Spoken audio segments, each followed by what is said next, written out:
Hello, मेरा नाम है अभिषेक और स्वागत करता हूं बच्चों आप सभी का हमारे इस खूबसूरत से प्यारे से प्लेटफॉर्म पे जिसका नाम है JR ट्यूटोरियल्स।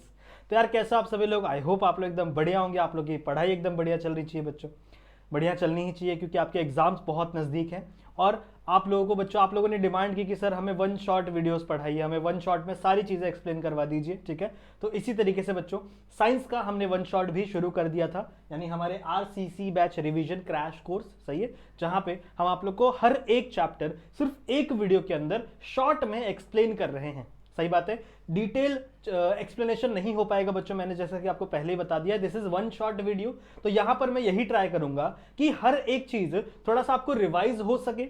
सही बात है, थोड़ा सा रिवीजन पर्सपेक्टिव से हम लोग देखेंगे और हर एक टॉपिक क्या होता है, क्या कैसे काम करता है, उसके बारे में हम लोग थोड़ा सा डिस्कस करेंगे। पर हर टॉपिक के डिटेल में हम लोग नहीं जा पाएंगे बच्चों इस वीडियो में, because it is a revision video. तो मेरे पास समय की थोड़ी सी पाबंदी है और मुझे पूरा का पूरा लेसन कंप्लीट करना है। और आप सभी बच्चों को पता होगा कि जो 15th लेसन जो आज हम लोग पढ़ने वाले हैं, it is way big lesson बच्चों, बहुत बड़ा लेसन है। सही है, तो टेंशन मत लो, मजा आने वाला है बच्चों, पढ़ेंगे हम लोग। अगर आपको डिटेल में पढ़ना है तो आप लेक्चर वीडियोस भी देख सकते हो, 1.5x की स्पीड पे या फिर 2x की स्पीड पे भी देख सकते हो। वहां पे आपको सारी चीजें बच्चों मैंने डिटेल में सिखाई थी। पर वन शॉट वीडियो के अंदर, यानी हमारे RCC बैच के अंदर, यानी रिवीजन बैच के अंदर, मैं सिर्फ आप लोग का रिवीजन करवाऊंगा। देखो बाकी सारे सब्जेक्ट से रिवीजन आपको मिल रहे हैं, साइंस के भी बहुत सारे रिवीजन आप लोग को मिल चुके हैं बच्चों। आज के इस वाले वीडियो के अंदर मैं यानी अभिषेक सर आप लोग को बच्चों पढ़ाने वाले हैं chapter number 15, that is life processes in living organism. Living organism के अंदर कौन कौन से अलग अलग प्रकार के लाइफ प्रोसेसेस चलते हैं, किस प्रकार से चलते हैं और क्यों चलते हैं, क्या उनकी इंपॉर्टेंस है, वो आज हम लोग समझेंगे थोड़ा सा इस वीडियो के अंदर, ठीक है। सो ये एक वन एंड ओनली वीडियो होगा बच्चों, जिसमें हम लोग पूरा का पूरा चैप्टर कवर करेंगे। हम लोग सबसे पहले ट्रांसपोर्टेशन से शुरू करेंगे, transportation in plant, transportation in animal. फिर हम लोग एक्सक्रीशन की बात करेंगे कि प्लांट्स के अंदर कैसा एक्सक्रीशन होता है, एनिमल्स के अंदर किस प्रकार का एक्सक्रीशन होता है, ठीक है। फिर हम लोग बात करेंगे कोऑर्डिनेशन की, कि प्लांट किस प्रकार कोऑर्डिनेट करते हैं, एनिमल्स किस प्रकार कोऑर्डिनेट करते हैं। बहुत बड़ा चैप्टर है कोऑर्डिनेशन का एनिमल्स में, क्योंकि वहां पे हमें central nervous system, peripheral nervous system, autonomous nervous system, अपना रिफ्लेक्स सेक्शन, वो सारी चीजें पढ़नी है। और लास्ट में हम लोग केमिकल कंट्रोल पढ़ेंगे, समझ रहे हो, ठीक है। तो ये सारी चीजें बच्चों आज के इस वीडियो में हम लोग कंप्लीट डिस्कस करने वाले हैं। तो आराम से कोई भी डिस्ट्रैक्शंस वगैरह हटा दो, ठीक है। आराम से एक जगह पर बैठ जाओ, एयरफोन लगा लो, अगर कोई पीछे से आवाज दे रहा है तो एयरफोन लगा लो बच्चों। नोट लेके बैठ जाओ, मतलब बुक लेके बैठ जाओ, एक पेन लेके बैठ जाओ। जितनी भी चीजें मैं आपको दिखाऊंगा उसका स्क्रीनशॉट लेते चलेंगे और उसे लिखते चलेंगे। चाहिए तो वीडियो को पॉज करके भी आप लिख सकते हो, बिकॉज ये कोई लाइव वीडियो नहीं है ना। तो आप वीडियो को पॉज करो, वो चीज वहां पे एज इट इज अपने बुक में उतारो एंड उसके बाद हम लोग कंटिन्यू करेंगे, ठीक है, चलेगा। तो शुरू करते हैं बच्चों आज के इस लेक्चर को, जहां पे हम लोग वन शॉट में पढ़ने वाले हैं साइंस का एक ब्यूटीफुल सा chapter, that is chapter number 15, life processes in living organism. चलेगा, तो शुरू करते हैं बच्चों। जैसा कि देखो यहाँ पे ऑलरेडी मैंने मेंशन किया बहुत सारी चीजें। This is RCC revision. RCC का मतलब आप लोगों को राहुल सर ने बताया होगा, this is revision crash course, ठीक है। क्रैश कोर्स है, फटाफट कंप्लीट कर रहे हैं हम लोग, but it is a form of revision, क्योंकि ऑलरेडी हमने आपको डिटेल में सब कुछ पढ़ाया हुआ है हमारे इसी चैनल पर फ्री में, समझ रहे हो। तो सब कुछ अवेलेबल है बच्चों। अगर आपको डिटेल में हर लेसन पढ़ना है, सेशन अटेंड करना है, तो आप लेक्चर्स देख सकते हो, सर्च कर सकते हो बच्चों। इस लेसन का नाम सर्च करो, बाय JR ट्यूटोरियल सर्च कर दो, लिख दो वहां पे, तो आप लोग को लेक्चर भी मिल जाएंगे। अगर आपको स्लो फील हो रहा हो तो 1.5x की स्पीड पे भी देख सकते हो, कोई दिक्कत की बात नहीं, ठीक है, चलेगा। तो शुरू करते बच्चों आज के इस हमारे प्यारे से चैप्टर को, that is life processes in living organism. चलेगा, शुरू करें, आ जाओ बच्चों, शुरू करते हैं। सबसे पहला टॉपिक और सबसे दिलचस्प टॉपिक आप कह सकते हो बच्चों, दैट इज ट्रांसपोर्टेशन। अभी आपको पता होना चाहिए बच्चों ट्रांसपोर्टेशन मतलब क्या। अगर आप कोई भी सामान एक जगह से दूसरी जगह भेजते हो, ठीक है, जैसे मान लो मैं यहां पे खड़ा था और वहां से एक रिक्शा आई, मैं रिक्शे में बैठ गया और फिर वो रिक्शा मुझे मेरे ऑफिस तक या मुझे स्कूल तक मुझे छोड़ दिया उसने, ठीक है। सिमिलरली आप घर से बाहर निकले, आपने रिक्शे में बैठे, आप स्कूल चले गए, या फिर बस में बैठे, बस से चले गए। तो वो बस क्या है बच्चों, एक ट्रांसपोर्टेशन है। बस क्या कर रही है, आपका ट्रांसपोर्ट कर रही है एक जगह से दूसरी जगह। सिमिलरली आपके बॉडी के अंदर भी बहुत सारे ऐसे ऑर्गन्स हैं, आपके बॉडी में, प्लांट के बॉडी में ऐसे बहुत सारे ऑर्गन्स, ऐसे बहुत सारे सब्सटेंस है जो एक जगह पे बन रहा है, एक जगह पे एक्यूमुलेट हो रहा है, जमा हो रहा है, पर उसे हमें पूरे के पूरे बॉडी में ट्रांसफर करना पड़ेगा, पूरे के पूरे बॉडी में भेजना पड़ेगा। तो उसके लिए बहुत सारे अलग अलग सिस्टम काम में आते हैं। जैसे मैं अगर अपने बॉडी की बात करूं, मेरी बॉडी की बात करूं, या फिर आपके बॉडी की बात करूं, तो हमारे बॉडी के अंदर सर्कुलेटरी सिस्टम होता है, यानी ब्लड का काम क्या होता है बच्चों, लंग्स से ऑक्सीजन को लेना और उसको हर पार्ट तक पहुंचाना। मतलब ऑक्सीजन के ट्रांसपोर्ट का काम कौन कर रहा है मेरे बॉडी में? ब्लड कर रहा है। And blood is the part of circulatory system. समझ रहे हो? Blood is the part of circulatory system. Circulatory system में बहुत सारी चीजें आती है। हार्ट आएगा, ठीक है, पल्मोनरी आर्टरी, पल्मोनरी वेन्स, फिर लंग्स भी आते हैं थोड़े बहुत। वैसे लंग्स रेस्पिरेटरी सिस्टम में आते हैं मेनली, पर लंग्स ही आपके ऑक्सीजन प्रोवाइड करते हैं किसको? सर्कुलेटरी सिस्टम को, यानी ब्लड को। समझ रहे हो? फिर पूरे बॉडी में वो ब्लड जाएगा, ऑक्सीजन को सप्लाई करेगा। सो ब्लड का काम क्या हुआ बच्चों हमारे बॉडी में? ट्रांसपोर्ट करने का, एक चीज को एक जगह से दूसरी जगह पहुंचाना। That is nothing but the transportation. इसी चीज को हम लोग क्या कहते हैं बच्चों? ट्रांसपोर्टेशन कहते हैं। अब जरा डेफिनेशन पढ़ो। अ सब्सटेंस, ठीक है, एक ऐसा substance which is either synthesised or absorb. मतलब एक ऐसा सब्सटेंस है बच्चों, वो या तो आपकी बॉडी में बना है या तो प्लांट की बॉडी में बना है। समझ रहे हो? जैसे फूड हो गया ना, तो फूड क्या है? लीव्स में बनते हैं, सिंथेसाइज होते हैं। ग्लूकोज मॉलिक्यूल, फोटोसिंथेसिस होती है ना, तो वहां पे ग्लूकोज मॉलिक्यूल लीफ में बनते हैं। तो या तो वो सिंथेसाइज हो सकता है कोई भी सब्सटेंस बच्चों, या फिर एब्जॉर्ब हो सकता है। एब्जॉर्ब का मतलब क्या है? जैसे रूट्स पानी को क्या करते हैं? एब्जॉर्ब करते हैं। समझ रहे हो? रूट्स पानी को क्या कर रहे हैं? एब्जॉर्ब कर रहे हैं। अब ये जो दोनों प्रोसेस है ये एक स्पेसिफिक जगह पे हो रही है। जैसे एब्जॉर्प्शन रूट्स के अंदर हो रहा है, फूड प्रोडक्शन कहां पे हो रहा है बच्चों? लीव्स में हो रहा है। समझ रहे हो? अब क्या फूड सिर्फ लीव्स को चाहिए? नहीं, रूट्स को भी फूड चाहिए। जो टॉप में जो नए नए फ्लावर्स आ रहे हैं, नए नए स्टेम्स निकल रहे हैं, उनको भी खाना चाहिए। सिमिलरली जो पानी है, क्या वो रूट्स को चाहिए? नहीं, पानी जो है बच्चों आपके पूरे के पूरे प्लांट को चाहिए। चाहे ऊपर का टॉप का कोई लीफ है, चाहे कोई ब्रांचेस है, चाहे कुछ भी हो बच्चों, सबको पानी की जरूरत है। तो मतलब आपको पानी और खाना ट्रांसपोर्ट करना पड़ेगा एक जगह से दूसरी जगह। समझ में आई बात? So the substance either synthesize or transport absorb in one part. एक पार्ट में बच्चों वो क्या होता है? या तो एब्जॉर्ब होता है या तो सिंथेसाइज होता है of the body and reach another. और वो क्या बच्चों? दूसरे पार्ट में पहुंच जाता है। एक पार्ट में बनता है या फिर एक पार्ट में एब्जॉर्ब होता है और वो सब्सटेंस किसी दूसरे पार्ट में पहुंच जाता है। This process is called as transportation. इस प्रोसेस को हम लोग क्या कहते हैं बच्चों? ट्रांसपोर्टेशन कहते हैं। आई होप आपको इतनी बातें समझ में आई होंगी।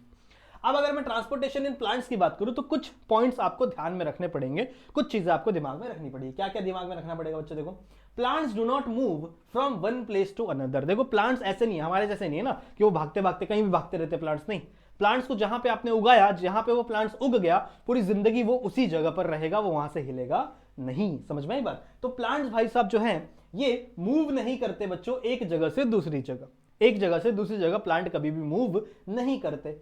इसीलिए hence plant required less energy compared to animal. Plant require less energy compared to animal. मतलब हम क्या कर रहे हैं? मूव कर रहे हैं। भाई मैं इधर से उठ के मुंबई चले जाऊंगा, मुंबई से दिल्ली चले जाऊंगा, दिल्ली से बैंगलोर चले जाऊंगा, बैंगलोर से लंदन चले जाऊंगा, लंदन से अमेरिका चले जाऊंगा, कहीं भी चले जाऊंगा भाई, वीजा लग गया तो। समझ रहे हो? ठीक है, तो animals can move from one place to another place, पर प्लांट मूव नहीं कर सकते। इसीलिए प्लांट्स को कम एनर्जी की जरूरत है और एनिमल्स को ज्यादा एनर्जी की जरूरत है। हमें बहुत सारे काम करने भाई, हमें पढ़ना है, लिखना है, पेपर देना है, तो इतने सारे काम हमें करने हैं, तो हमें एनर्जी भी बहुत ज्यादा लगेगा। वहीं अगर मैं प्लांट की बात करूं तो वो एक जगह पे खड़ा है, वो एक जगह पे खड़ा है, ना उसको हिलना है डुलना है, ना उसको बाजार जाके धनिया लेके आना, नहीं, कुछ नहीं करना उसको। समझ रहे हो? बिगड़ा हुआ है एकदम, कुछ नहीं करता। तो इसीलिए उसको एनर्जी की जरूरत बहुत कम होगी। ठीक है, so plant need water and inorganic substance. अब प्लांट को क्या क्या चाहिए? प्लांट को चाहिए भैया सबसे पहले पानी। प्लांट्स को क्या चाहिए बच्चों? पानी चाहिए। पानी तो एब्जॉर्ब करता है। और कुछ इनऑर्गेनिक सब्सटेंसेस भी लगते हैं, जैसे नाइट्रोजन, जैसे फॉस्फोरस, जैसे मैग्नीशियम, जैसे सोडियम। ऐसे बहुत सारे अलग अलग बच्चों इनऑर्गेनिक सब्सटेंस हैं जो एक प्लांट को जरूरी है, जो प्लांट को लगते हैं। समझ रहे? और ये सारी चीजें कहां से आएंगी बच्चों? Which is absorb from roots. बच्चों ये कौन एब्जॉर्ब करेगा? इसे रूट एब्जॉर्ब करेगा। इसे कौन एब्जॉर्ब करेगा बच्चों? रूट एब्जॉर्ब करेगा। ये सारी चीजें प्लांट को चाहिए। सिमिलरली प्लांट्स का जो लीफ है, लीफ, उस लीफ के अंदर क्या बन रहा है? खाना बन रहा है। खाना इन द सेंस ग्लूकोज बनता है ना। ग्लूकोज के अंदर बच्चों लीफ में एक प्रोसेस होती है जिसको हम बोलते हैं फोटोसिंथेसिस। सही है ना? एक प्रोसेस होती है जिसको हम लोग क्या बोलते हैं? फोटोसिंथेसिस। और यहां पे किसका फॉर्मेशन होता है? यहां पे होता है बच्चों ग्लूकोज का फॉर्मेशन। किसका फॉर्मेशन होता है बच्चों? ग्लूकोज का फॉर्मेशन। तो ये फॉर्मेशन हो रहा है बच्चों कहां पे? लीव्स के अंदर हो रहा है। अब इसको भी आपको ट्रांसपोर्ट करना पड़ेगा। ये आपका फूड है। ये क्या है बच्चों? आपका फूड है। ये क्या है? आपका वाटर एंड मिनरल्स। ठीक है, वाटर एंड मिनरल्स है। ये आपके मिनरल्स कौन कौन से? देखो, नाइट्रोजन है, फॉस्फोरस है, मैग्नीशियम है, सोडियम है, बहुत सारे। Now there are two types of tissues for the function. इन कामों के लिए कौन सा काम बच्चों? ट्रांसपोर्टेशन का काम। ये ट्रांसपोर्टेशन का जो काम है ना, इन कामों के लिए दो स्पेशल टाइप के टिश्यूज प्रेजेंट होते हैं प्लांट के पास। दो स्पेशल टाइप के टिश्यूज प्रेजेंट होते हैं बच्चों प्लांट के पास। एक होता है जाइलम और एक होता है फ्लोएम। एक होता है बच्चों जाइलम और एक होता है फ्लोएम। जाइलम का काम क्या है? जाइलम का काम है बच्चों पानी और मिनरल्स को ट्रांसपोर्ट करना। पानी और मिनरल्स को ट्रांसपोर्ट करना, ये काम किसका है? जाइलम का। फ्लोएम का काम क्या है बच्चों? फूड को ट्रांसपोर्ट करना। इसका काम क्या है बच्चों? फूड को ट्रांसपोर्ट करना। ठीक है, तो अगर ट्रांसपोर्टेशन यू कैन से पानी या फिर मिनरल्स का करना है, मतलब अगर रूट से ट्रांसपोर्टेशन करना है, रूट से ट्रांसपोर्टेशन करना है तो वो कौन करेगा? जाइलम करेगा। रूट से पानी ऊपर की तरफ लेकर जाएगा, क्योंकि नीचे तो पानी जाना नहीं, नीचे ऑलरेडी ये है ना रूट है। वहीं अगर बच्चों में बात करूं फूड, तो फूड का ट्रांसपोर्टेशन कौन करेगा? फ्लोएम करेगा। ठीक है, फूड का ट्रांसपोर्टेशन कौन करेगा? फ्लोएम करेगा। और ये बाय डायरेक्शनल होगा, मतलब लीफ बना है तो फूड नीचे भी चाहिए ऊपर भी चाहिए। तो ये जो प्रोसेस है ना बच्चों, ये अब मैं सिखाऊंगा कैसे होता है। ये ट्रांसपिरेशन की वजह से होता है, पर ये जो प्रोसेस है फूड ट्रांसपोर्ट करने की प्रोसेस है ना बच्चों, ये एक्टिव एब्जॉर्प्शन होती है। तो इसके वजह से यहाँ पे एनर्जी खर्च होती है, एटीपी लगता है। What is ATP? ATP is a type of energy which is stored in the living organism. हमारे अंदर जो एनर्जी का प्रकार है उसे हम एटीपी कहते हैं। जैसे लाइट के अंदर लाइट एनर्जी है, समझ रहे हो? हमारे फोन्स के अंदर बहुत प्रकार की एनर्जी होती है। जैसे गाना सुन रहे हो तो साउंड एनर्जी, वीडियो देख रहे हो, फोटो देख रहे हो तो क्या है? लाइट एनर्जी आपकी आंखों में पड़ रही है। ठीक है, आप किसी को पुश कर, जैसे मान लो ये बॉटल मैंने से उठा लिया, ठीक है, तो मतलब क्या है बच्चों? मैकेनिकल एनर्जी, मेरे पास पावर है, बहुत पावर है मेरे पास। ठीक है ये मैंने उठा लिया तो मेरे पास बहुत पावर है, तो ये आपकी मैकेनिकल एनर्जी। इसी तरीके से हमारे बॉडी के अंदर जो एनर्जी होती है, that energy is nothing but ATP. उसका नाम क्या है? एटीपी। इसका फुल फॉर्म क्या है? Adenosine triphosphate. Adenosine triphosphate. पर आपको फुल फॉर्म नहीं याद रखना, आपको सिर्फ ये नाम याद रखना है, एटीपी। ये हमारे बॉडी के अंदर एनर्जी है। और जब फूड को ट्रांसपोर्ट करना पड़ेगा तो आपको एटीपी खर्च करना पड़ेगा, एटीपी लगाना पड़ेगा, तभी फूड ट्रांसपोर्ट हो पाएगा। इतनी पॉइंट्स क्लियर हैं, इतनी बातें क्लियर हैं, आई होप आपको क्लियर होगा। ठीक है, अब यहां पर बच्चों एक टॉपिक बनता है root pressure. What is mean by root pressure? अब जरा इस फोटो को ध्यान से देखो, इस वाले पिक्चर को थोड़ा सा बच्चों ध्यान से देखो। मैं थोड़ा सा कलर चेंज करता हूं, then I will explain it to you. Okay, देखो ध्यान से सुनो। अगर आप देखो तो ये है बच्चों आपके सॉइल पार्टिकल, दिख रहा है? ये है बच्चों आपके सॉइल पार्टिकल, ये अलग अलग आपके सॉइल पार्टिकल है। ओके, और यहां पर this structure is nothing but a root hair. ये वाला जो स्ट्रक्चर है ना, ये क्या है बच्चों? आपका रूट हेयर। रूट हेयर जो होता है ना, वो सिंगल सेलुलर स्ट्रक्चर होता है। रूट हेयर जो होता है ना बच्चों, root hair, this is you can say unicellular or you can say single cellular, मतलब सिर्फ एक सेल से बना हुआ है रूट हेयर। कितने सेल से बच्चों? सिर्फ एक सेल से बना हुआ है आपका रूट हेयर। तो ये क्या करता है? सबसे पहले बच्चों इस पानी को एब्जॉर्ब करता है इस रूट हेयर के अंदर, और ये यहां पे आ जाता है। मतलब पानी सबसे पहले एब्जॉर्ब हुआ और वो इस वाले पोजीशन पे चला गया। अब होगा क्या? सुनिए, जब पानी इस सेल के अंदर बहुत ज्यादा भर जाएगा, जैसे मान लो इमेजिन करो ये आपका कोई सेल है, ठीक है, रुको अच्छा बनाते हैं। इमेजिन करो बच्चों ये आपका कोई सेल है और इस सेल के अंदर बहुत सारा मैंने पानी भर दिया, बहुत सारा मैंने पानी भर दिया, बहुत बहुत बहुत बहुत बहुत बहुत बहुत। इमेजिन करो बच्चों ये आपका एक सेल है और इसके अंदर मैंने बहुत सारा क्या भर दिया? पानी भर दिया। नाउ जब एक सेल के अंदर बहुत ज्यादा पानी भर दिया जाता है, ध्यान से सुनेंगे, जब एक सेल के अंदर बहुत ज्यादा पानी भर दिया जाता है बच्चों, तो ऐसे सेल को हम टर्जिड सेल कहते हैं। ऐसे सेल को हम टर्जिड सेल कहते हैं। ऐसे सेल को हम लोग क्या बोलते हैं बच्चों? टर्जिड सेल कहते हैं। ठीक है, ओके। फिर क्या होता है? ये जो पानी है ना बच्चों, ये पानी क्या करेगा? ये पानी क्या करेगा? इस वॉल के ऊपर प्रेशर लगाएगा। ये जो पानी है ये क्या करेगा? ये जो आपकी सेल की वॉल है ना, सेल मेम्ब्रेन, सेल वॉल, कुछ भी हो सकती है, तो इसके ऊपर क्या लगेगा? प्रेशर लगेगा। भाई मुझे बाहर जाना है, बहुत अंदर, समझ लो जैसे आप लोग मुंबई लोकल में ट्रैवल करो, मतलब बहुत कंजेस्टेड हो जाता है। शाम को 6 बजे के बाद, 6 और 9 के बीच में आप लोग आसनगांव की ट्रेन पकड़ लेना दादर से खड़े होके, ठीक है, तो उसमें पता चलेगा आपको कि क्या होता है, एकदम दब जाता है इंसान। तो आप क्या ट्राई करोगे? नहीं यार पुश करो, वो इंसान पुश करता है कि भाई भाई साइड हो साइड हो साइड हो साइड हो। तो वैसा ही ये पानी जो है ना बच्चों, बहुत अंदर तरीके से दब गया, तो ये क्या करता है? पुश करता है वॉल्स के ऊपर, एक प्रेशर लगाता है। That pressure is osmotic pressure. उस प्रेशर को हम क्या कहते हैं बच्चों? Osmotic pressure. ये लिख लेना, ओपी लिख देना, OP in the chat, osmotic pressure. ना ये रूट प्रेशर क्या है, ये रूट प्रेशर क्या है बच्चों, यही है और कुछ नहीं है, यही है बच्चों। रूट प्रेशर भी यही है कि आपके जो रूट्स है ना, रूट्स के जो सेल है ना बच्चों, वो उस वॉल के ऊपर प्रेशर लगाते हैं। रूट्स के जो सेल है ना बच्चों, उस वॉल के ऊपर प्रेशर लगाते हैं, तो इसी को हम लोग रूट प्रेशर कहते हैं। अब इस फोटो में देखो तो आपके बहुत अलग अलग पार्ट है। जैसे यहाँ पे देखो ये कॉर्टेक्स है, तो कॉर्टेक्स में क्या होता है, सबसे पहले आपका वाटर इसके अंदर भरेगा, ठीक है, फिर ये वाटर ट्रांसफर होगा बच्चों इन छोटे छोटे सेल्स के अंदर, इन छोटे छोटे सेल्स के अंदर। ये कहां प्रेजेंट है, कॉर्टेक्स में प्रेजेंट है। क्यों ट्रांसफर होगा बच्चों, क्योंकि एक सेल में बहुत ज्यादा पानी भर गया, देखो इसके अंदर बहुत ज्यादा पानी भर गया, फॉर एग्जांपल इसके अंदर बच्चों बहुत ज्यादा पानी भर गया, पर इसके बाजू वाले में पानी नहीं है। इसके यहाँ पे बाजू में एक सेल है, यहाँ पे बाजू में सेल है, इसके अंदर पानी नहीं है, तो भाई इसका पानी का कॉन्सेंट्रेशन हाई है, इसका पानी का कॉन्सेंट्रेशन लो है, और हमेशा चीजें हाई कॉन्सेंट्रेशन से लो कॉन्सेंट्रेशन ट्रेवल करती है। सही बात है ना। अगर आप रोड के ऊपर पानी गिरा दो तो जिस साइड स्लोप होगा उसी साइड पानी ट्रेवल करेगा, उसी साइड पानी भागेगा। अगर आप पहाड़ पे पानी गिराओ तो पहाड़ का पानी ऊपर थोड़ी जाएगा, वो तो नीचे जाएगा ना, वो तो नीचे जाएगा ना बच्चों, क्योंकि स्लोप उस तरफ है। इसी तरीके से बच्चों कि हमेशा पानी हाई कॉन्सेंट्रेशन से लो कॉन्सेंट्रेशन, देखो यहाँ पे पानी ज्यादा है, यहाँ पे पानी कम है, तो पानी इस डायरेक्शन में मूव करेगा। समझ रहे हो, इसको हम लोग क्या बोलते हैं, इसको हम लोग कहते हैं डिफ्यूजन। इस प्रोसेस को हम लोग क्या बोलते हैं बच्चों, इस प्रोसेस को हम लोग क्या बोलते हैं, डिफ्यूजन। इस प्रोसेस को हम लोग क्या बोलते हैं बच्चों, डिफ्यूजन।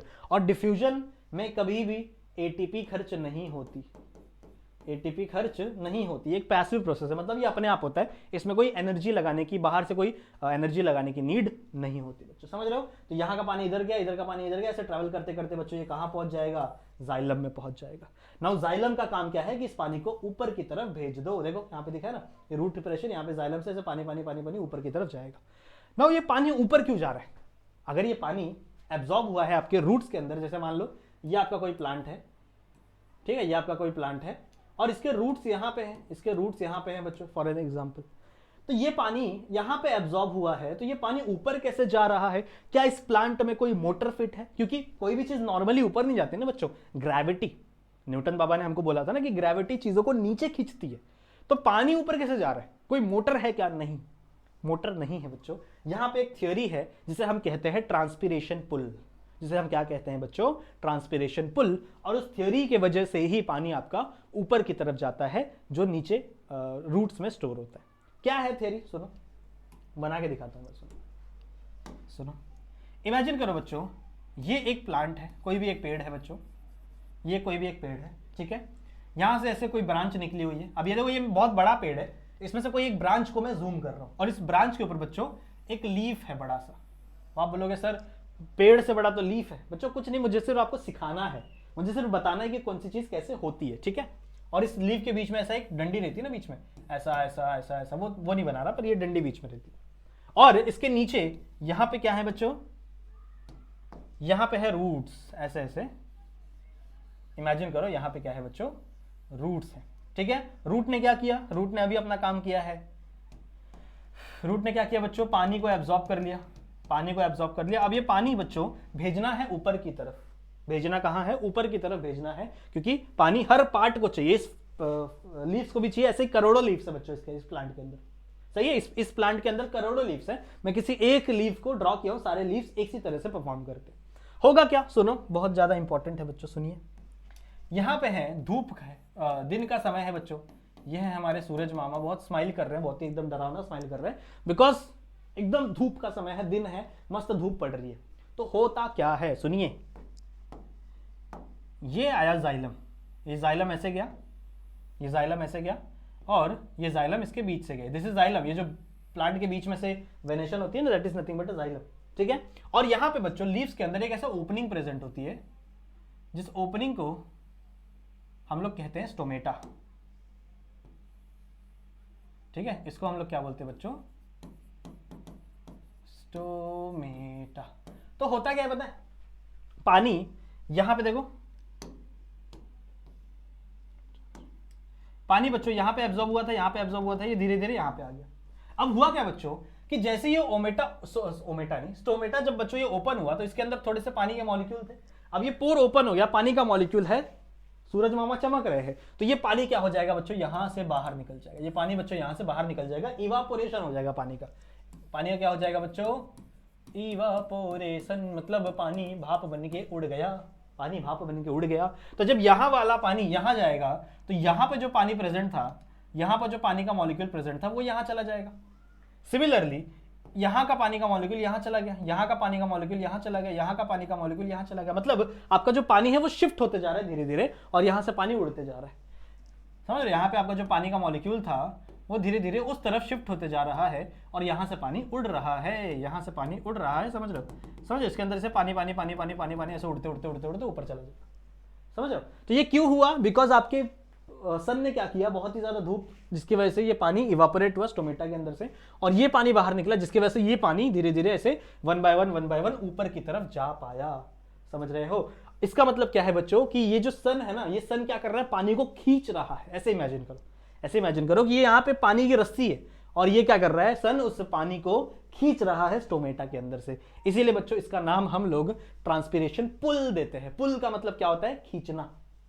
गए हो ना कभी गेट पे, किसी कहीं शोरूम वगैरह में जाते हैं ना हम लोग, तो वहां गेट पे पुल एंड पुश लिखा रहता है। पुश मतलब धक्का दो, और पुल मतलब खींचना।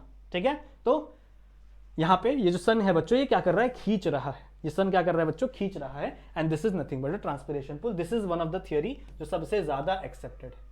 This is one of the theory बच्चों जो सबसे ज्यादा क्या है, एक्सेप्टेड है। And this is the transpiration pull. समझ में आ गया,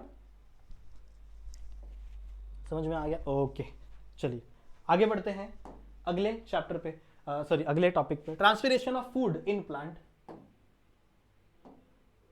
हाँ, transpiration of food in plant क्या होता है बच्चों, ये भी इजी है। किसके द्वारा होता है, ये होता है बच्चों फ्लोएम के द्वारा। किसके द्वारा होता है बच्चों, फ्लोएम के द्वारा होता है। फ्लोएम का काम क्या है, फूड को ट्रांसपोर्ट करना हर जगह से, मतलब एक डायरेक्शन से। एक और चीज सुन लो, जो इसके पहले ये डायरेक्शन हो रहा है ना बच्चों, ट्रांसफर हो रहा है ना, तो जाइलम सिर्फ एक ही डायरेक्शन में ट्रांसफर करता है, मतलब नीचे से ऊपर। जाइलम में सिर्फ पानी का ट्रांसफर सिर्फ एक ही डायरेक्शन में होता है। इसको हम लोग बोलते हैं यूनी डायरेक्शनल। यूनी डायरेक्शनल, ये बताना रह गया था। इसको हम लोग बोलते हैं यूनी डायरेक्शनल, मतलब सिर्फ एक ही डायरेक्शन में पानी जाएगा। पानी कभी ऊपर से नीचे नहीं आएगा, हमेशा नीचे से ही ऊपर जाएगा। पर फूड में ऐसा नहीं होता, फूड में ऐसा नहीं होता बच्चों। फूड का जो ट्रांसफर है, यानी फ्लोएम का जो ट्रांसफर है, वो बाय डायरेक्शनल होता है। वो बाय डायरेक्शनल होता है, मतलब दोनों डायरेक्शन में जाता है। जैसे मान लो आपका लीफ है, ये आपका प्लांट है, ठीक है, यहां पे कोई लीफ है, ठीक है, यहाँ पे कोई लीफ है, और इसने क्या बनाया है, फूड बनाया है। तो फूड रूट्स को भी चाहिए, और जो नए नए प्लांट्स उग रहे हैं, नए नए ऊपर कुछ उग रहे हैं, उनको भी चाहिए। तो यहाँ से फूड इधर भी जाएगा, यहाँ से फूड इधर भी जाएगा। समझ रहे हो, तो बाय डायरेक्शनल है, ऊपर भी जाएगा नीचे भी जाएगा। और इसको जाने के लिए बच्चों हमें एटीपी लगाना पड़ता है, इसीलिए हम लोग इसको बोलते हैं it is active process. It is active process. Clear है, इसे हम लोग क्या कहते हैं बच्चों, ये एक एक्टिव प्रोसेस है। क्लियर है, ये समझ में आ गया, हो गया। चलिए फटाफट रिवीजन करेंगे। नेक्स्ट है बच्चों एक्सक्रीशन। अगला लाइफ प्रोसेस क्या है, excretion. What is mean bye excretion. देखो एक्सक्रीशन का डेफिनेशन मैंने लिखा हुआ है। आपके बॉडी के अंदर या फिर किसी भी दुनिया में किसी भी ऑर्गेनिज्म के बॉडी के अंदर अगर कोई ऐसा सब्सटेंस है जिसकी हमारे बॉडी को जरूरत नहीं है, जिसकी हमारे बॉडी को जरूरत नहीं है, तो हमारा बॉडी क्या करेगा पता है, उसे एक्सक्रीट कर देगा। उसे क्या कर देगा, एक्सक्रीट कर देगा, मतलब उसे हमारी बॉडी से बाहर निकाल देगा। अभी हम लोग क्या करते हैं, हम लोग पोटी भी करते हैं, सुसु भी करते हैं, ठीक है। जो पोटी है बच्चों, मतलब जो 2 नंबर वाला है, वो बच्चों डाइजेस्टिव सिस्टम का पार्ट आता है, एक्सक्रीटरी सिस्टम का पार्ट नहीं आता। डाइजेस्टिव सिस्टम है ना, जो हमारा खाना पचता है फिर वो बाहर निकल जाता है, दैट इज डाइजेस्टिव सिस्टम। आप उसको इमेजिन मत करो, हम लोग सुसु को पढ़ेंगे सिर्फ और सिर्फ, सुसु कैसे होता है, ठीक है। मतलब हम लोग एक्सक्रीटरी सिस्टम पढ़ते हैं बच्चों एक्सक्रीशन के अंदर, जहां पे हम लोग किडनी का फंक्शन पढ़ते हैं। किडनी के अंदर नेफ्रॉन प्रेजेंट होता है, नेफ्रॉन का स्ट्रक्चर कैसा होता है उसकी बातें करते हैं इस टॉपिक के अंदर, ठीक है। पहले हम लोग प्लांट का समझेंगे ऑब्वियसली। तो एक्सक्रीशन की बात करो, एक्सक्रीशन का मतलब क्या होता है बच्चों, देखो रिमूवल ऑफ वेस्ट, हमारी बॉडी में जो जरूरत ना हो उसका रिमूवल, या फिर हार्मफुल सब्सटेंस हमारे बॉडी में जो हार्मफुल है, जैसे हमारे जो सुसु है, मतलब हमारा जो 1 नंबर है, 1 नंबर बोलूंगा, सुसु अच्छा नहीं है वर्ड, ठीक है, मजा आता है बोलने में मेरे को, क्या करें, ठीक है। हमारा जो 1 नंबर है बच्चों, 1 नंबर, इसमें ना यूरिया या अपना ये होता है, यूरिक एसिड होता है, समझ रहे, यूरिक एसिड होता है। तो यूरिक एसिड अगर आपकी बॉडी में बहुत ज्यादा जमा होगा, बहुत ज्यादा जमा होगा, तो एज अ टॉक्सिन काम करेगा, तो उसे भी आपकी बॉडी को निकालना रहता है। तो ऐसे बहुत सारे हार्मफुल सब्सटेंस या फिर रिमूवल ऑफ वेस्ट जो आपकी बॉडी में जरूरत नहीं है, उसके रिमूवल प्रोसेस को ही हम क्या कहते हैं, एक्सक्रीशन कहते हैं। सो रिमूवल ऑफ वेस्ट और harmful substance from the body is called as excretion. इसी को हम क्या कहते हैं बच्चों, प्यार से दुलार से एक्सक्रीशन कहते हैं। अब अगर मैं प्लांट के एक्सक्रीशन की बात करूं तो बहुत आसान है बच्चों। आपने देखा है कि प्लांट्स के पत्ते गिरते हैं, हर मौसम में बच्चों प्लांट्स के क्या होते हैं, पत्ते गिरते हैं, पतझड़ का मौसम आता है। फिर प्लांट्स का जो बाहर का जो तना होता है ना, बड़े बड़े पेड़ों का, उसमें जो तना होता है ना बच्चों, वो क्या होता है, डेड सेल्स का होता है। उसको अगर काटोगे तो वो निकल जाता है आराम से। उसके अंदर बहुत सारे प्लांट्स के अंदर लिक्विड निकलते हैं, गम जैसा स्ट्रक्चर निकलता है, रबर जैसा स्ट्रक्चर निकलता है। That is nothing but waste. वो क्या है, प्लांट का वेस्ट है। तो प्लांट का वेस्ट के लिए बच्चों, प्लांट के पास कोई स्पेसिफिक ऑर्गन नहीं है। आप लिखोगे यहां पर that plants do not have any specific excretory organ, मतलब एक्सक्रीशन करने के लिए कोई स्पेसिफिक ऑर्गन नहीं है प्लांट्स के पास। ठीक है, तो वो ऐसी छोटी मोटी चिंदी मिंदी चीजों से एक्सक्रीशन करते हैं। कोई जो मतलब जो कुछ एक्सक्रीशन होगा बच्चों, वो तने से निकाल दिया जाएगा, या फिर जो लीव्स होंगे वो लीव्स गिर जाएंगे, नए लीव्स आ जाते हैं, स्प्रिंग का सीजन आता है। So this is nothing but a plants. Plants का इतना इंपॉर्टेंट नहीं है ये टॉपिक। ये टॉपिक इंपॉर्टेंट है बच्चों एनिमल्स में। एनिमल्स इन द सेंस हम बात करेंगे ह्यूमंस की ही बात करेंगे, यानी अरे इंसान भी तो जानवर ही है, हम भी तो जानवर है बच्चों। ठीक है, एक्सक्रीशन इन एनिमल्स की बात करो यानी ह्यूमंस की बात करो बच्चों, तो हमारे पास एक स्पेसिफिक ऑर्गन है सिर्फ और सिर्फ एक्सक्रीशन करने के लिए, and that organ is kidney. उस ऑर्गन का नाम क्या है बच्चों, किडनी है नाम, उसका नाम प्यारा है हमारा किडनी। ठीक है, किडनी का फंक्शन क्या होता है कि हमारे ब्लड को प्यूरिफाई करना। देखो मान लो मैंने यहां लिखा किडनी, तो इसका फंक्शन क्या है बच्चों, इसका फंक्शन है प्यूरिफिकेशन ऑफ ब्लड।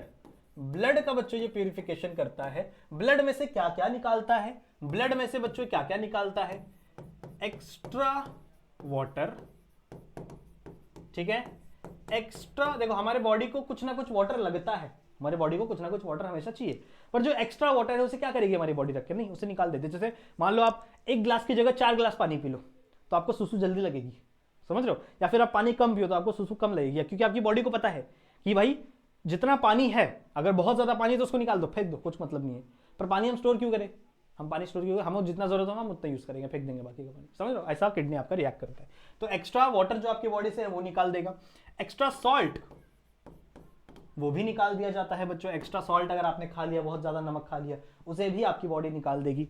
फिर यूरिक एसिड, ये भी आपकी बॉडी निकालेगी। ठीक है, नाइट्रोजन वेस्ट,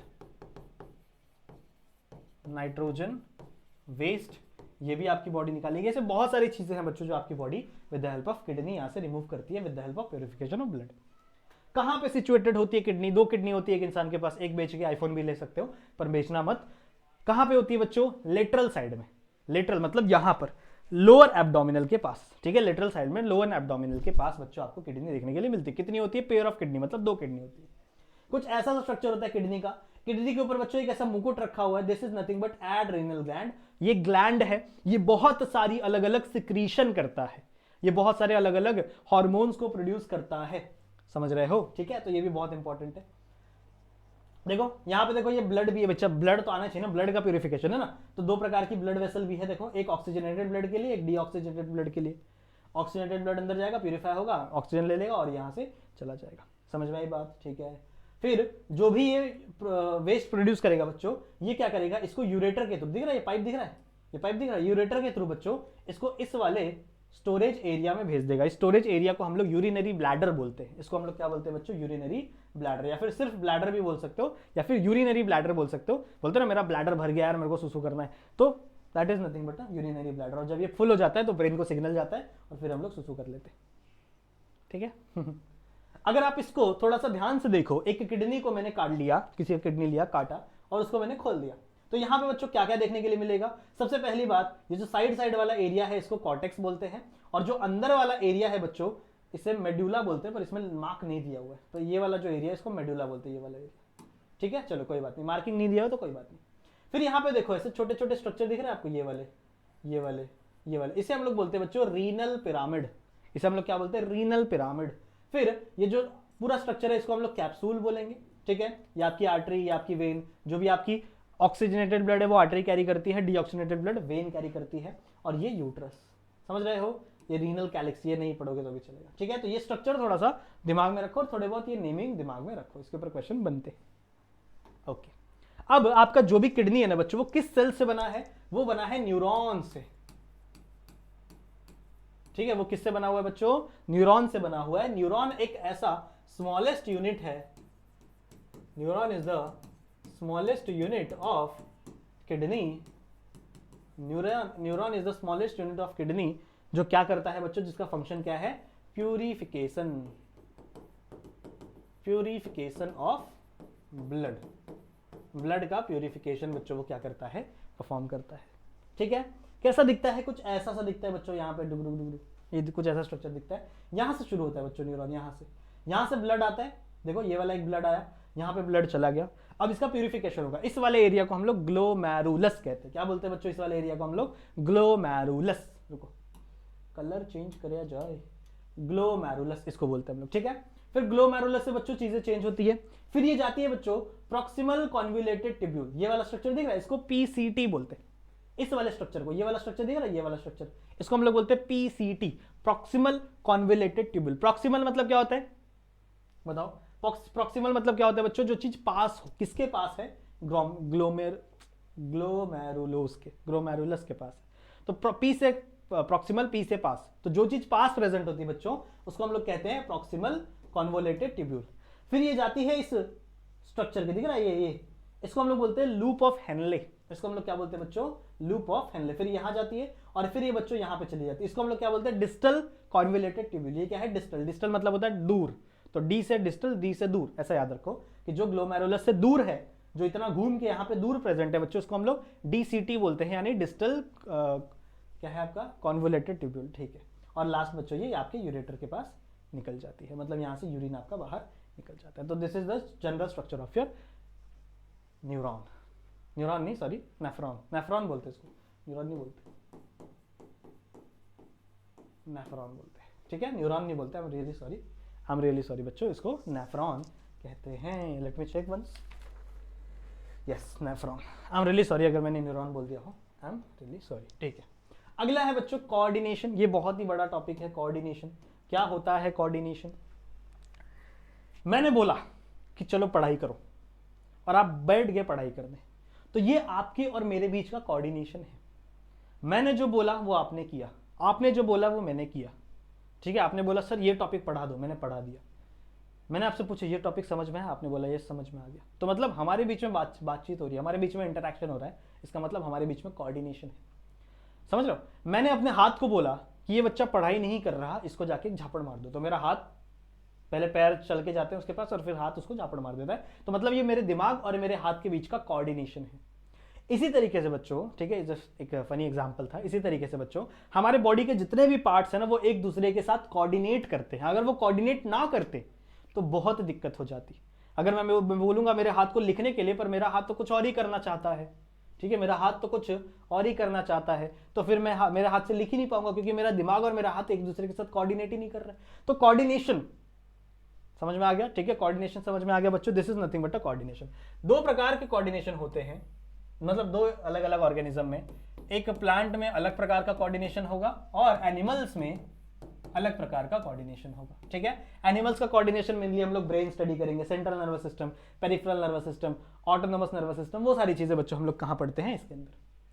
अगर मैं प्लांट की बात करूं तो प्लांट के अंदर भी कोऑर्डिनेशन होता है। जैसे जहां पर सनलाइट पड़ती है, जैसे मान लो आपने एक ये रखा है, गमला रखा है घर में, और बाहर से सनलाइट आ रही है, तो आप देखो कि वो जो गमले के अंदर जो प्लांट है ना बच्चों, वो खिड़की के बाहर उगने लगता है, बाहर की तरफ जाने लगता है, क्योंकि उसको सनलाइट बाहर से मिल रही है। तो वो उस लाइट के थ्रू खुद को कोऑर्डिनेट कर रहा है। समझ रहे हो? जो लाइट है उसके थ्रू क्या कर रहा है बच्चों? खुद को कोऑर्डिनेट कर रहा है। जस्ट अ सेकेंड, ओके, ठीक है, ओके, समझ में आई बात? समझ में आई बात? जैसे आपने छुई मुई का प्लांट देखा, छुई मुई, उसको क्या बोलते हैं? Do not touch me, don't touch me. उसको आप टच करो तो ऐसे श्रिंक हो जाती है वो, छुई मुई, ठीक है। तो वो भी क्या है बच्चों? स्टिमुलस है, वो भी एक स्टिमुलस है, मतलब मेरा और उसका कोऑर्डिनेशन है। तो ये कोऑर्डिनेशन हमें पढ़ना है। सबसे पहले अगर मैं प्लांट की बात करूं बच्चों, आ जाओ, प्लांट की अगर मैं बात करूं, कोऑर्डिनेशन इन प्लांट, ध्यान से देखेंगे, ध्यान से देखेंगे।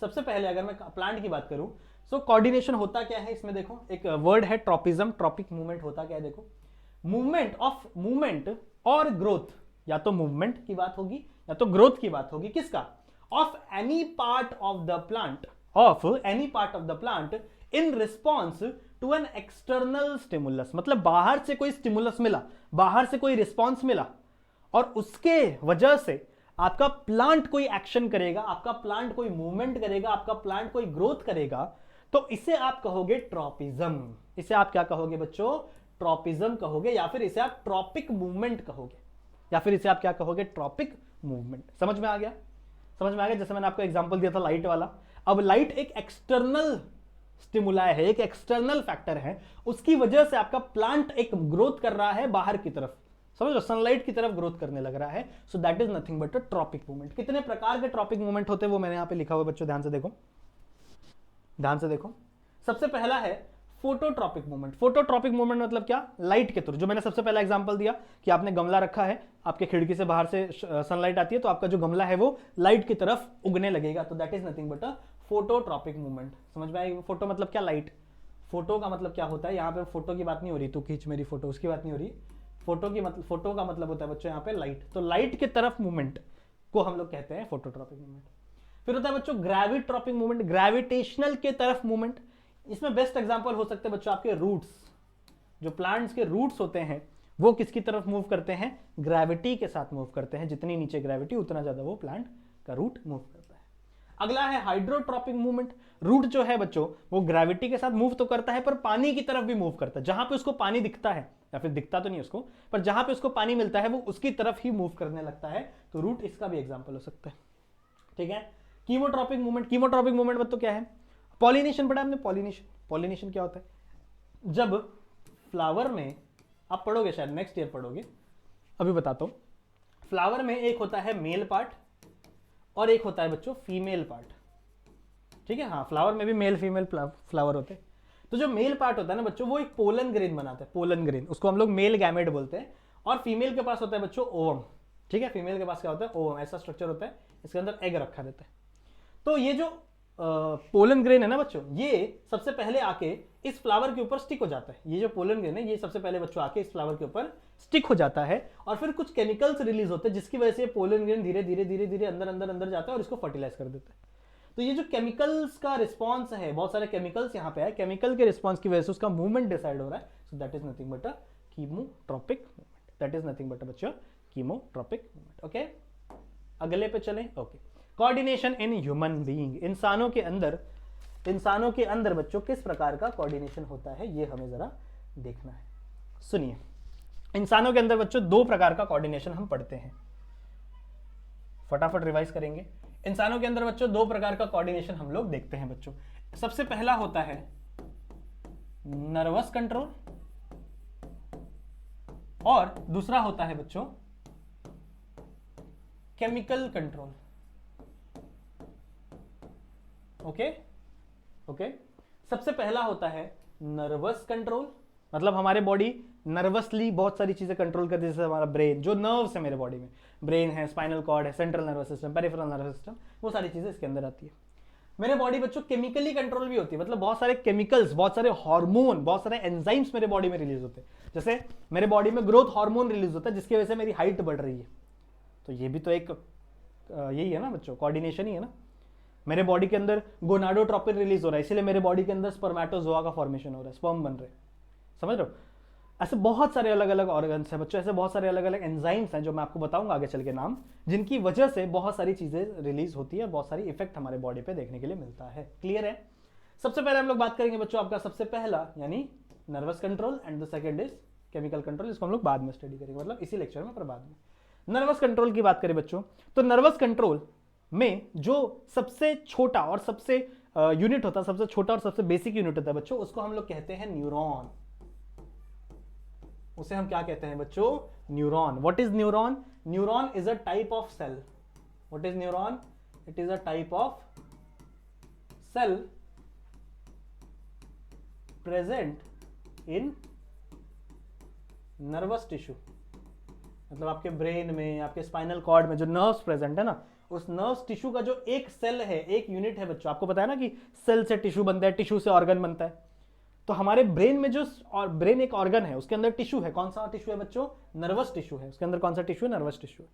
तो इस नर्वस टिश्यू का जो सेल है, that is cell is nothing but a neuron. और इसका स्ट्रक्चर कैसा दिखता है? कुछ ऐसा दिखता है। दिख रहा है कि मैं थोड़ा बड़ा कर दूं स्ट्रक्चर? लेट मी, रुक जाओ, थोड़ा सा मैं स्ट्रक्चर को इंक्रीज करता हूं, then I will teach you. इसको लिख लेना बच्चों। अगर आपने लिखा नहीं होगा तो थोड़ा सा वीडियो को जूम कर ले, बैक कर लेना, ठीक है। आज आप जरा ध्यान से देखो और पढ़ो। ये है बच्चों आपके एक न्यूरॉन का स्ट्रक्चर। कुछ इस प्रकार से दिखता है आपका एक न्यूरॉन। ये आपके टेक्स्ट बुक से ही बुक उठाई गई है। ये जो ऊपर वाला इतना वाला हिस्सा है ना, इतना वाला, इसको हम लोग बोलते हैं सेल बॉडी, ठीक है। ये जो दिख रहा है ये वाला, ये पूरा एक्सॉन है बच्चों। ये पूरा क्या है बच्चों? आपका एक्सॉन, मतलब ये पूरा एक्सॉन है। फिर इस एक्सॉन के ऊपर ऐसे छोटे छोटे सेल्स लगे रहते हैं। इन सेल्स को हम लोग बोलते हैं श्वान सेल, ठीक है। ऐसे छोटे छोटे क्या लगे रहते हैं बच्चों? आपके सेल्स लगे रहते हैं। और ये है आपका एक्सॉन का टर्मिनल, मतलब आप क्या है बच्चों? एक्सॉन का टर्मिनल, मतलब जहां पे आपका एक्सॉन खत्म हो रहा है। आप अगर देखो तो इस छोटे छोटे सेल्स के बीच में छोटा छोटा गैप भी है। देखो ये दो सेल है, इसके बीच में छोटा सा गैप भी है। ये दो सेल, इसके बीच में छोटा सा गैप भी है। This gap is called as node of Ranvier. इस गैप को हम लोग क्या बोलते हैं बच्चों? Node of Ranveer Kapoor, node of Ranvier, Ranvier बोलते हैं, रणवीर नहीं बोलते, ठीक है। माइलिन शीथ भी प्रेजेंट होता है, पर माइलिन शीथ श्वान सेल के नीचे प्रेजेंट होता है। ये पूरा का पूरा सेल बॉडी है बच्चों। सेल बॉडी में जो बीच वाला स्ट्रक्चर है दैट इज न्यूक्लियस, और जो दिख रहा है ऐसे बड़े जैसे ब्रांचेस निकले हुए, that is nothing but your dendrites. Clear है? And this is complete your cell body, ऐसे यहाँ पे भी लिखा हुआ है। तो ये है बच्चों एक स्ट्रक्चर, किसका बच्चों? ये स्ट्रक्चर है आपका पूरा का पूरा न्यूरॉन्स का। क्लियर है? क्लियर है? बताओ, ये समझ में आ गया? ये समझ में आ गया क्या? ओके। अब बच्चों दो न्यूरॉन्स के बीच में एक स्पेस प्रेजेंट होता है। अगर मैं इसको छोटा करूं, रुको, अगर मैं इसको बच्चों, देखो ये भी मिट गया, चलो कोई बात नहीं। अगर मैं इसको छोटा करूं बच्चों, तो आप यहां पे देखो, आप यहां पे देखो, दो न्यूरॉन्स के बीच में, ध्यान से देखो, ध्यान से देखो, जब आपका एक न्यूरॉन, देखो ये आपका एक्सॉन का टर्मिनल है, दिख रहा है ये एक्सॉन का टर्मिनल। अब इस एक्सॉन के टर्मिनल को अगर मैं बड़ा करूं, ठीक है, तो यहां पे कुछ ऐसा स्ट्रक्चर दिखता है। ये आपका कोई ब्लड वेसल होगा या कुछ होगा, और दो न्यूरॉन्स के बीच में हमेशा एक गैप देखने के लिए मिलता है। उस गैप को हम लोग कहते हैं साइनैप्स। उस गैप को हम लोग क्या बोलते हैं बच्चों? साइनैप्स। समझ रहे हो? तो यहां पे अगर आप देखो तो ये जो बीच वाला एरिया है ना बच्चों, that is nothing but synaptic vessels. इसमें छोटे छोटे वेसल्स होते हैं जो साइनैप्स में रिलीज होते हैं। ये है पार्ट बच्चों आपके न्यूरॉन्स का। ओके, ठीक है, इसे हम लोग कहेंगे बच्चों आपके पार्ट आपके न्यूरॉन्स का। ठीक है, कितने प्रकार के नर्व सेल होते हैं या फिर न्यूरॉन्स, कितने प्रकार के न्यूरॉन्स होते हैं बच्चों? 3 प्रकार के न्यूरॉन्स हैं।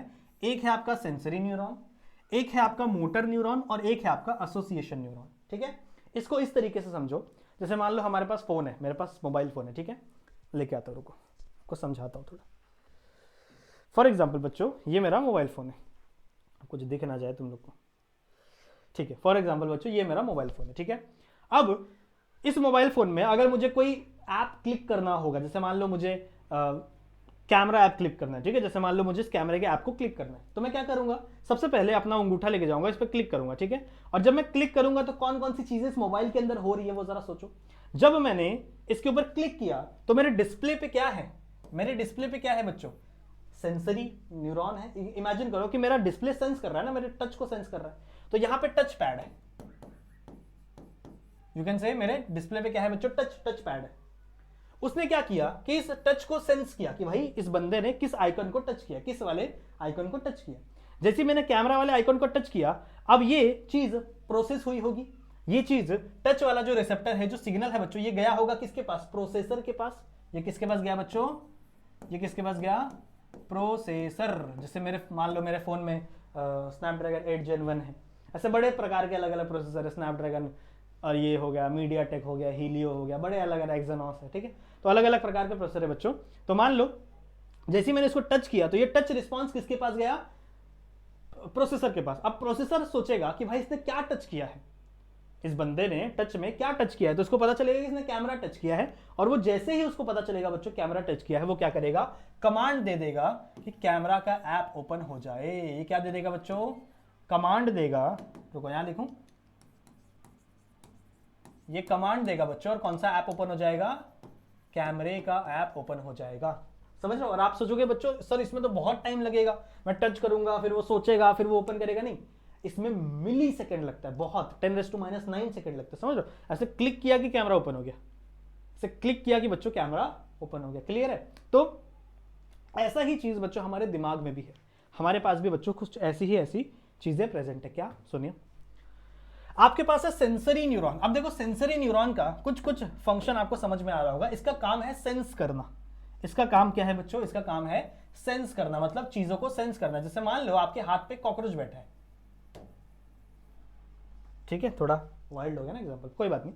आपका ऐसा हाथ रखा है और कहीं से कॉकरोच भाई साहब उड़ते उड़ते उड़ते उड़ते उड़ते उड़ते आए और आपके हाथ पे बैठ गए। आपके हाथ पे क्या हो गया बच्चों? बैठ गया। अब आपका हाथ, एक आपके हाथ में प्रेजेंट है सेंसरी न्यूरॉन, ठीक है। आपके हाथ में क्या प्रेजेंट है बच्चों? सेंसरी न्यूरॉन प्रेजेंट है। वो क्या करेगा? इस मैसेज को भेजेगा किसके पास? आपके ब्रेन के पास। किसके पास भेजेगा बच्चों? आपके ब्रेन के पास। ब्रेन में कौन सा न्यूरॉन है? ब्रेन में न्यूरॉन है बच्चों एसोसिएशन न्यूरॉन। एसोसिएशन का फंक्शन होता है बच्चों टू थिंक या फिर सोचो, डिसीजन लो। ये किसका काम है बच्चों? एसोसिएशन न्यूरॉन का काम है। इसका काम है कि सोचो, भाई ये सोचेगा कि नहीं यार मेरे एक तो सिग्नल यहां से जाएगा, एक तो सिग्नल आंखों से जाएगा, एक तो स्किन से सिग्नल जाएगा, एक तो आंखों से जाएगा। हम लोग बोलते हैं ना कि 5 सेंसरी ऑर्गन है हमारे पास, आंखें हैं, नाक है, कान है, जीभ है, या जो भी है, ठीक है। तो एक तो आप इससे सिग्नल जाएगा इससे हाथ से, सेंस से, स्किन से, और एक जाएगा आंखों से कि आपकी आंखें भी देखेंगी भैया ये तो कॉकरोच है। फिर वो सिग्नल किसके पास गया बच्चों? आपके एसोसिएशन न्यूरॉन के पास गया। एसोसिएशन न्यूरॉन सोचेगा कि क्या करना चाहिए। भाई ये कीड़े हैं, ये गंदे कीड़े, कौन सा कीड़ा? कॉकरोच है, ठीक है, बहुत गंदे हैं, बीमारी फैलाते, बहुत बेकार कीड़े, तो क्या करना चाहिए? अपने हाथ को ऐसे साफ कर देना चाहिए, तो फेंक देना चाहिए, कीड़े को उठा के फेंक देना चाहिए। तो फिर बच्चों ये एसोसिएशन न्यूरॉन क्या करेगा? कमांड देगा। ये क्या करेगा बच्चों? कमांड देगा। किसको कमांड देगा बच्चों? ये कमांड देगा मोटर न्यूरॉन को। किसको कमांड देगा? मोटर न्यूरॉन को, भैया काम कर। इसको ऐसे हाथ को क्या कर रहा है? झटक दे, ऐसे हाथ को ऐसे झटक दे और अब तरफ जो कीड़ा है वो गिर जाएगा। समझ रहे हो? तो ये है बच्चों 3 वो न्यूरॉन। सेंसरी न्यूरॉन का सेंस करने का काम है, एसोसिएशन का काम क्या है बच्चों? सोचना, और मोटर का काम क्या है? एक्शन लेना, टू एक्ट, और यू कैन से एक्शन लेना, इसका काम है बच्चों। इसका काम क्या है? सेंस करना। 5 सेंस ऑर्गन होते हैं, सेंसरी ऑर्गन होते हैं हमारे पास। कौन कौन से? आंखें हैं, नोज है, ईयर्स है, टंग है और स्किन है। सही है ना? 5 सेंस ऑर्गन होते हैं हमारे पास। वैसे तो बहुत सारे होते हैं पर ये जनरली 5 सेंस ऑर्गन हम लोग पढ़ते हैं। ओके ठीक है, थोड़ा फास्ट चलते हैं बच्चों। Human nervous system. Nervous system में बच्चों क्या आएगा? देखो सबसे पहला है सेंट्रल नर्वस सिस्टम, दूसरा पेरिफेरल नर्वस सिस्टम और तीसरा ऑटोनोमस नर्वस सिस्टम। अगर मैं सेंट्रल नर्वस सिस्टम की बात करूं तो इसके अंदर 2 ऑर्गन आते हैं। इसके अंदर 2 ऑर्गन आते हैं। एक आएगा बच्चों आपका ब्रेन और एक आएगा स्पाइनल कॉर्ड। एक आएगा बच्चों आपका ब्रेन और एक आएगा स्पाइनल कॉर्ड। ब्रेन में क्या क्या प्रेजेंट है भाई? ब्रेन के अलग अलग पार्ट बता दीजिए सर हमें फटाफट से, क्योंकि सारे पार्ट आपको पता होना चाहिए। ब्रेन कितने पार्ट में डिवाइडेड है? ब्रेन 3 पार्ट में डिवाइडेड है। ब्रेन बच्चों 3 पार्ट में डिवाइडेड है। एक है फोर ब्रेन, मतलब आगे का हिस्सा, एक है मिड ब्रेन और एक है हाइंड ब्रेन, मतलब पीछे का ब्रेन, छुपा हुआ ब्रेन। ठीक है, ब्रेन आपका 3 पार्ट में डिवाइडेड है। एक है आपका फोर ब्रेन, मिड ब्रेन और हाइंड ब्रेन। फोर ब्रेन की बात करूं तो इसमें क्या क्या मिलेगा? इसमें बच्चों आपको जनरली देखने के लिए मिलता है सेरिब्रम। मेजर ब्रेन का 80%, ब्रेन का 80% आपका सिर्फ और सिर्फ सेरिब्रम लेके बैठा है। तो ये जो पूरा एक दिखता है ना, जो आप ब्रेन का स्ट्रक्चर देखते हो ना, इसमें एकदम ऐसे लिपटे बहुत सारे ऐसे चीजें होती है ना अलग अलग, that is nothing but cerebrum. पूरा सेरिब्रम ही आप देखते हो। तो सेरिब्रम के 2 हेमिस्फीयर होते हैं, एक लेफ्ट हेमिस्फीयर और एक राइट हेमिस्फीयर। अगर आप हेमिस्फीयर को हटा दो तो उसके अंदर एक हार्मोन मतलब एक स्ट्रक्चर आपको दिखता है जिसको हम लोग बोलते हैं डायंसोफिलॉन। डायंसोफिलॉन,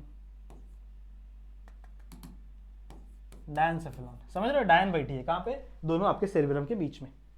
ये भी 3 प्रकार के होते हैं। डायंसोफिलॉन भी 3 प्रकार के होते हैं। पहला थैलेमस, उसके ऊपर एपिथैलेमस, उसके नीचे हाइपोथैलेमस। 3 प्रकार के ये भी होते हैं, उसके उतना याद करने की जरूरत नहीं है। ठीक है, मिड ब्रेन का कोई भी प्रकार नहीं है। हाइंड ब्रेन के वापस 3 प्रकार है बच्चों। हाइंड ब्रेन के 3 प्रकार है, क्या क्या? सबसे पहले आपका होता है पॉन्स वेरुलाए, पॉन्स वेरुलाए। दूसरा होता है मेड्यूला ऑब्लोंगेटा, ठीक है, और लास्ट होता है आपका सेरिबेलम, सेरिबेलम, ठीक है, लास्ट क्या होता है आपका सेरिबेलम। ये टोटल बच्चों हैं पार्ट्स आपके ब्रेन के, this is the parts of brain. Okay, समझ में आ गया सेंट्रल नर्वस सिस्टम। और क्या है बच्चों, देखने दो, फटाफट फटाफट खत्म करेंगे। ओके, ये समझ में आ गया, ठीक है। फिर आता है बच्चों आपका peripheral nervous system, PNS, PNS peripheral nervous system, मतलब जो साइड साइड में प्रेजेंट है, मतलब जो न्यूरॉन्स मेरे ब्रेन से निकले हुए हैं, जो न्यूरॉन्स मेरे सेंट्रल अपना स्पाइनल कॉर्ड से निकले हुए हैं, वो किसके अंदर आते हैं, आपके पेरिफेरल नर्वस सिस्टम के आते हैं। तो दो अलग अलग न्यूरॉन्स है बच्चों, एक है आपके, इसको नर्व्स बोलते हैं, तो जो ब्रेन से निकलते हैं ना, ब्रेन से, ब्रेन किसके अंदर बैठा है बच्चों, क्रेनियम में बैठा है। ब्रेन किसके अंदर बैठा है बच्चों, क्रेनियम में ना, ये हड्डी क्रेनियम बोलते हैं ना इसको। तो दो प्रकार के नर्व सेल हैं आपका, एक होता है क्रेनियल नर्व, ठीक है, और एक होता है बच्चों स्पाइनल नर्व, जो स्पाइनल कॉर्ड से निकला है वो स्पाइनल नर्व, और जो ब्रेन से निकला है बच्चों वो क्रेनियल नर्व। कितने होते हैं, कितने हैं टोटल क्रेनियल नर्व बच्चों, टोटल 12 पेयर है, 22 नहीं, टोटल 12 पेयर है, मतलब 12 इस तरफ से और 12 इस तरफ से, 12 पेयर कितने निकलते हैं आपके क्रेनियल नर्व। स्पाइनल नर्व कितने बच्चों, स्पाइनल कॉर्ड बड़ा है, यहां से लेकर के पूरे पीठ तक, कमर तक जाता है ना, तो स्पाइनल नर्व्स टोटल 31 पेयर है। कितने हैं बच्चों, टोटल 31 पेयर। तो 12 पेयर आपके क्रेनियल नर्व्स हैं, 31 पेयर आपके स्पाइनल नर्व्स हैं। ये चीजें थोड़ी सी याद रखना है। लास्ट है बच्चों autonomous nervous system. Autonomous nervous system में हम लोग पढ़ते हैं रिफ्लेक्स एक्शन। कहां गया, ऑटोनोमस नर्वस सिस्टम में हम पढ़ते हैं बच्चों reflex action. Now what is mean bye reflex action? Reflex action एक ऐसी चीज है बच्चों जो इंसानों में थोड़ी कम देखने के लिए मिलती है, पर जानवरों में बहुत ज्यादा देखने के लिए मिलती है, बिकॉज जानवरों के पास इतना दिमाग नहीं होता, उनके अंदर रिफ्लेक्स एक्शन बहुत ज्यादा डेवलप होता है। क्या होता है? Instant decision. इंस्टेंट डिसीजन जो आपकी बॉडी लेती है, that is nothing but a reflex action. जैसे मान लो यहां पर एक कप रखा हुआ है चाय का, ठीक है, यहां पर एक कप रखा हुआ है बच्चों चाय का, और ये बहुत गर्म है, बहुत ज्यादा गर्म है, इसके अंदर से धुएं निकल रहे हैं, पर आपको पता नहीं ना भाई जो गर्म है, आप कितना गर्म है नहीं गर्म है, आपको कुछ नहीं पता। आप गए उस कप को ऐसे पकड़ लिया। अब आपने देखा होगा कि जब भी आप कोई भी गर्म चीज को ऐसे झटके में या फिर ऐसे टच करते हो, तो आप ऐसा हाथ ऐसा निकाल देते हो, और फिर बाद में आप सोचते हो कि हाँ भाई गरम गरम तो था। तो मतलब आपका जो ब्रेन है उस तक मैसेज जाने से पहले ही आपकी बॉडी एक्शन ले लेती है, that is nothing but a reflex action. और इसमें एक्शन कौन लेता है बच्चों? इसमें एक्शन लेता है स्पाइनल कॉर्ड। तो जैसे मान लो आपका हाथ है, ऐसे इमेजिन करो ये आपका हाथ है, ठीक है, ऐसे इमेजिन करो ये आपका हाथ है, आपने इसको टच किया, जैसे ही टच किया बच्चों यहां से सेंसरी न्यूरॉन आए, यहां से सेंसरी न्यूरॉन आए बच्चों, और सेंसरी न्यूरॉन कहां चले गए? स्पाइनल कॉर्ड में चले गए। अब होना क्या चाहिए था कि ये मैसेज जाता ब्रेन तक, ब्रेन सोचता, तब तक तो हाथ जल जाएगा, तब तक तो भाई दिक्कत हो जाएगा ना, हाथ जल जाएगा। तो यहां पर ही आपका एसोसिएशन न्यूरॉन होता है, यही क्या करेगा बच्चों, इसको सोचेगा, और यही क्या करेगा, इसको एक्शन बोलेगा कि भैया अपना हाथ हटा ले, यहाँ पे हाथ ऐसे झटक दे ताकि तेरा हाथ जले ना। क्योंकि देखो अगर ये चीज बाद में ब्रेन तक तो जाएगी, पर मान लो पहले ब्रेन जाएगा, फिर ब्रेन सोचेगा, जैसे मधुमक्खी वाले केस में हुआ था ना, मधुमक्खी नहीं, कॉकरोच वाले केस में हुआ था कि कॉकरोच से देखेगा, फिर आपका ब्रेन तक जाएगा, वो बात सोचेगा कि क्या है ये गंदा कीड़ा है, इतने टाइम में तो आपका हाथ जल जाएगा, ये वाला केस होगा। तो यहाँ पे बच्चों हम लोग क्या फॉलो करते हैं, इस वाले केस में, ऐसे केसेस में हम लोग रिफ्लेक्सेशन फॉलो करते हैं। कभी आप देखे रहोगे साइकिल वगैरह चलाते हुए आपकी आंखों के सामने एक कीड़ा आ जाता है, मक्खी आ जाती है, तो आपकी आंखें अचानक से बंद हो जाती है, that is a part of reflex action. ठीक है, समझ में आ गया? ओके, लास्ट टॉपिक बच्चों है केमिकल कंट्रोल। अब देखो हमारी बॉडी में बहुत अलग अलग प्रकार के बच्चों केमिकल्स रिलीज होते हैं, हार्मोन रिलीज होते हैं हमारे बॉडी में बच्चों, बहुत सारे अलग अलग प्रकार के हार्मोन रिलीज होते हैं, और ये सारे के सारे हार्मोन हमारे बॉडी के फंक्शन को इफेक्ट करते हैं। हमारे बॉडी में बतेर तरीके के फंक्शन है, तो सारे फंक्शंस को आप कह सकते हो ये क्या करते हैं, इफेक्ट डालते हैं, इफेक्ट करते हैं। तो आप कह सकते हो that hormones are also a type of a chemical control. जैसे मान लो मेरे बॉडी में, जब आप अभी छोटे हो ना, आप बढ़ रहे हो ना, तो आपकी बॉडी में यहां पर क्या है, ग्रोथ हार्मोन, थायराइड है, थायराइड, ठीक है, तो ये क्या करता है, ग्रोथ हार्मोन रिलीज करता है, जिसकी वजह से आपकी हाइट बढ़ती है, समझ रहे हो? तो आपकी हाइट बढ़ रही है हार्मोन की वजह से, वो भी एक कोऑर्डिनेशन है। फिर यहाँ पे हाइपोथैलेमस, हाइपोथैलेमस कुछ हार्मोन रिलीज करता है, तो मेरे बॉडी में स्पर्म बनेगा, ये भी तो है एक टाइप ऑफ ऑर्गेनिज्म। ठीक है, मेरे यहाँ पे पेनक्रियाज है, पेनक्रियाज इंसुलिन बनाएंगे, तो कुछ भी मीठा खाओगे, तो अभी जैसे होली आ गया ना, होली मतलब आ ही गया, खत्म भी हो गया, तो उसमें आप मिठाइयाँ खा रहे हो, गुलाब जामुन खा रहे हो, तो आपकी बॉडी में ब्लड शुगर लेवल बढ़ गया, तो उसको कंट्रोल करने के लिए इंसुलिन है, पर इंसुलिन बना कौन रहा है, पेनक्रिया बना रहा है। तो पेनक्रिया क्या है, एक ग्लैंड है जो कुछ हार्मोन्स को रिलीज करता है। तो हार्मोन्स को रिलीज कौन करता है बच्चों, ये भी थोड़ा सा ध्यान में रखो, ये भी थोड़ा सा ध्यान में रखो बच्चों, हार्मोन्स को रिलीज कौन करता है? ग्लैंड से रिलीज करते हैं, ग्लैंड। ग्लैंड कितने प्रकार के होते हैं? 2 प्रकार के। ग्लैंड्स कितने प्रकार के होते हैं बच्चों? 2 प्रकार के। एक होता है एंडोक्राइन ग्लैंड और एक होता है एक्सोक्राइन ग्लैंड। मोस्टली हम लोग इसको पढ़ते हैं, इसको ज्यादा नहीं पढ़ते। क्यों? इसको बोलते हैं हम लोग बच्चों डक्टलेस ग्लैंड, डक्टलेस ग्लैंड। ये आपका डक्ट वाला ग्लैंड है, मतलब जिसके पास एक डक्ट होता है, एक सहारा होता है जिसके थ्रू वो रिलीज करेगा। पर ये जो होता है ना बच्चों, एंडोक्राइन ग्लैंड्स जो होते हैं ना, ये अपनी सिक्रेशन डायरेक्टली ब्लड में डालते हैं। ये डायरेक्टली किसके अंदर डालते हैं बच्चों? ब्लड में डालते हैं। इनके पास कोई डक्ट प्रेजेंट नहीं होता, इसलिए इसको हम लोग एंडोक्राइन ग्लैंड कहते हैं। ठीक है, यहाँ पे एक इसको नोट कर लेना बच्चों। यहाँ पे एक फोटो बच्चों आपके टेक्स्ट बुक से उठाई गई है, जहाँ पे हमारे बॉडी के अंदर जितने भी ग्लैंड्स होते हैं उनकी सबकी इन्फॉर्मेशन है। सही है, तो सारे इन्फॉर्मेशन आपके पास भी होनी चाहिए, आपके दिमाग में भी होनी चाहिए। जैसे हमारे ब्रेन में सबसे पहला होता है बच्चों हाइपोथैलेमस। हाइपोथैलेमस बहुत सारे रिलीजिंग हार्मोन को रिलीज करता है, मतलब ऐसे हार्मोन्स जो दूसरे हार्मोन को इंस्ट्रक्शन देते हैं कि भाई अब तू ये रिलीज कर, अब तू ये रिलीज कर। जैसे घर में एक वो होता है ना, हेड होता है ना, हेड ऑफ द फैमिली, वो बताता है कि तू ये काम करेगा, तू ये काम करेगा, तू ये काम करेगा।